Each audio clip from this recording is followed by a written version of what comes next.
HCA president Jaganmohan రావుకు vigilance అధికారుల నుంచి పిలుపు వచ్చింది.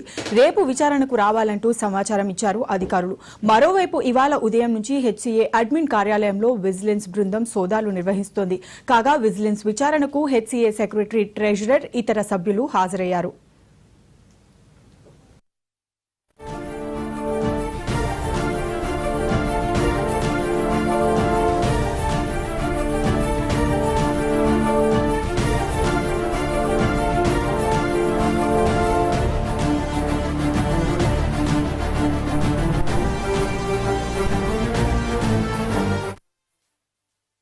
మరోవైపు ఉప్పల్ స్టేడియంలో విజిలెన్స్ అధికారుల విచారణ కొనసాగుతుంది.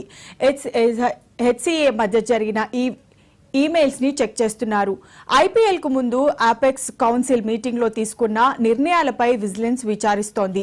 ఇప్పటికే గత 2 ఏళ్లుగా హెచ్సీఏ చేపట్టిన రెనోవేషన్స్, వాటికి సంబంధించిన లెక్కలను అధికారులు పరిశీలిస్తున్నారు. ఎస్ఆర్హెచ్, హెచ్సీఏ మధ్య ఐపీఎల్ కు ముందు జరిగిన ఒప్పందాలకు సంబంధించి రికార్డ్స్ ను పరిశీలిస్తున్నారు.